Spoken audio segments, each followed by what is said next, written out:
These are this afternoon's top stories. Alexandra Hospital receives new surgical equipment. Election observers may be in Guyana as soon as April 7th. And Boko Haram is now targeting Arabic speakers in northern Nigeria.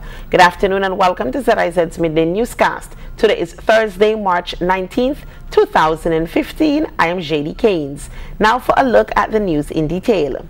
The Ministry of Health in the Nevis Island Administration continues to make strides in the provision of improved health care services on the island. Recently, the Alexandra Hospital's operating theatre received 2 pieces of surgical laser equipment provided by Carter Surgical. The Sphinx Junior 30-watt is a holmium laser. It can be used for breaking up kidney stones and as an internal camera in the urinary tract, while the Revolix is the only laser specifically developed for soft tissue surgery. Carter Surgical's surgical technician and Macmillan said the lasers will result in less bleeding and shorter recovery time. In the continued effort to deter crime, the Ministry of Finance on Nevis, in collaboration with the St. Christopher and Nevis Social Security Board, equipped the Customs Department at the Long Point Port with an X-ray inspection system on March 13th, 2015. Premier of Nevis, the Honorable Vance Amory, said that the implementation of the X-ray machine is in an effort to protect the island's borders. In a brief handing over ceremony, Permanent Secretary in Nevis's Ministry of Finance, Colin Dorr, explained that the installation of the machine will enhance and expedite the customs clearing process. Co-founder of Security Equipment Services and representative for AutoClear, the manufacturer of the X-ray system, Salvador Lenos, has been conducting training exercises with the customs officers on how to operate the machine. A 2-day workshop got underway on Wednesday focusing on Kittitian archaeology and heritage. The event began with an opening ceremony at the headquarters of the Brimstone Hill Society. Director of the Caribbean Research Group at Leiden University in the Netherlands, Dr. Karine Hoffman, said it is part of a memorandum of understanding between the local government, the St. Christopher National Trust, the Nevis Historical and Conservation Society, and Leiden University. The objective of this Memorandum of Understanding is that the parties would coordinate the necessary efforts for their mutual collaboration in the promotion and development of research, teaching, the promotion of science and the strengthening of educational and cultural partnerships for the protection of St. Christopher's and Nevis cultural heritage for future generations. We move now to news from across the region. The Guyana government is advancing plans to have foreign election observers in the country as early as nomination day on April 7th. The government is looking to have foreign observer missions in the country for an extended period before and after elections. The announcement came today from Cabinet Secretary Dr. Roger Luncheon.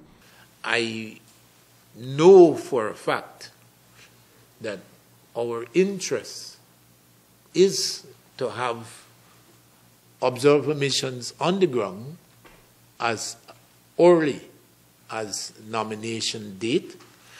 There is a view, this is on the 7th of April, I think. Yeah. There is a view that there is some reasonable expectations that campaigning would be heightened, and it probably would be most appropriate for the observer missions to be here and to be observing from minimally that time. Luncheon said that letters have been sent to the governments of India and South Africa to observe the elections. Other foreign observer groups have been invited from the Organization of American States, the United Nations Development Programme, CARICOM, the Union of South American Nations, UNISUR, and the Organization of Islamic States. Organizations invited are the Carter Centre and the UK branch of the Commonwealth Parliamentary Association. It is indeed a decision of the observer mission when they would arrive and how long before the actual date of election they will be here and how long after the date of elections they would remain. Luncheon suggested that observer missions almost certain to have a presence in Guyana are CARICOM, the Commonwealth, the UN and the OAS. In Trinidad and Tobago, a 4-member tribunal has been set up to probe the finances of former Minister of Government and football boss Jack Warner. More in this TV6 News report. Two men who are no strangers to one another. Retired Justice Sebastian Ventor has been sworn in more than once during his time on the Integrity Commission. Now he takes the oath to head a 4-member tribunal, the first of its kind, incarnated by the President at the request of the Integrity Commission. The tribunal will delve into Jack Warner's financial affairs, looking for possible breaches of the Integrity in Public Life Act. An exercise the tribunal chairman says will be conducted discreetly. The tribunal will be conducted in privacy. It is not like the ordinary commission of inquiry, although the powers are the same. We will be conducting the investigation in privacy. With privacy paramount, he was reluctant to divulge what powers of investigation his team now has. The tribunal's mandate is to verify the contents of the declarations of income, assets and liabilities and statements of registrable interests of Mr. Warner for the years 2006 to 2011.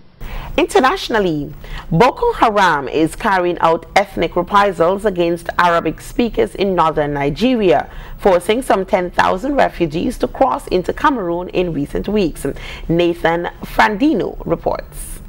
Refugees fleeing Boko Haram are crossing into Cameroon with horror stories. Some 10,000 have crossed in recent weeks, mostly women and children. Boko Haram came to our village in Nigeria and gathered everybody. They started slaughtering the husbands of some women. They asked the women to go out. The women asked to take some clothing and maize, but they refused, saying no, no, never. Get out, and they went out. And in yet another escalation in the crisis, Cameroon officials say Boko Haram is carrying out reprisals. Boko Haram has branched to a sort of massacre strategy against the Arab population that are suspected to be like collaborators to the Chadian forces. Cameroon says the attacks are against the Shua Arabs, an ethnic group speaking a form of Arabic common in Chad. Some 2,500 Chadian troops were deployed to fight Boko Haram and have won a series of clashes. But refugees here say the regional forces still have a long way to go.